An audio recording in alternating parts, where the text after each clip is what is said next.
ബന്ധിതർക്ക് മോചനവും അന്ധർക്ക് കാഴ്ചയും അടിച്ചമർത്തപ്പെട്ടവർക്ക് സ്വാതന്ത്ര്യവും കർത്താവിന് സ്വീകാര്യവുമായ മത്സരവും പ്രഖ്യാപിക്കാൻ അവിടുന്ന് തന്നെ അയച്ചിരിക്കുന്നു.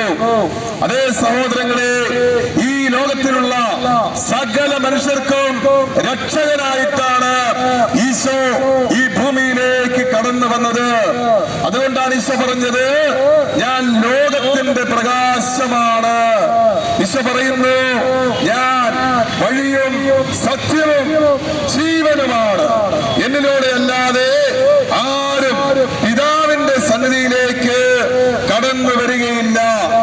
സഹോദരങ്ങളെ, ഈശോ എങ്ങനെയാണ് ഈ ലോകത്തിന്റെ പാപങ്ങളിൽ നിന്നും മനുഷ്യനെ രക്ഷിക്കുന്നത്? പ്രിയപ്പെട്ടവരെ, ഈശോയുടെ ഈ ഭൂമിയിലെ ജീവിതം എന്ന് പറയുന്നത് 33 വർഷമായിരുന്നു.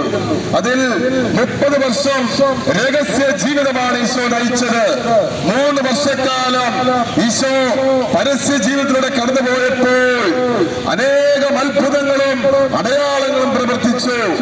അനേകം രോഗികളെ സുഖപ്പെടുത്തി, അന്ധന്മാരുടെ കണ്ണുകൾ തുറന്നു, ചെകിടന്മാരുടെ കാതുകൾ തുറന്നു, മൂകന്റെ വായ് തുറന്നു, കുഷ്ഠരോഗികളെ സുഖപ്പെടുത്തി, തളർവാതികളെ എഴുന്നേൽപ്പിച്ചു, മരിച്ച ലാസറിനെ 4-ാം ദിവസം കല്ലറയിൽ നിന്നും ഉയർപ്പിച്ചു, 5 അപ്പം 5000-ങ്ങൾക്ക് നൽകി, കടലിന് മീതെ നടന്നു. അങ്ങനെ അനേകം അടയാളങ്ങളും അത്ഭുതങ്ങളും പ്രവർത്തിച്ചുകൊണ്ട് താൻ ദൈവപുത്രനാണ്, ലോകത്തിന്റെ രക്ഷകനാണ്, തനിക്കെല്ലാം സാധ്യമാണ്, തനിക്കൊന്നും അസാധ്യമല്ല എന്നുള്ള വലിയ സത്യം ഈ ലോകത്തിന് മുമ്പിൽ ഈശോ വെളിപ്പെടുത്തുകയാണ് ചെയ്തത്.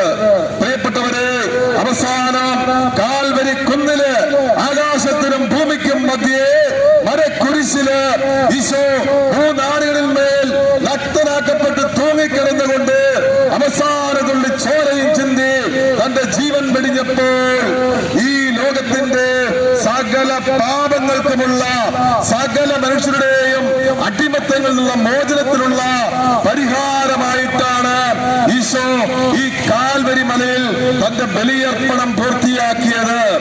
അതേ സഹോദരങ്ങളെ, ഈശോ കുരിശിൽ മരിക്കുന്നതിന്റെ തലേ ദിവസം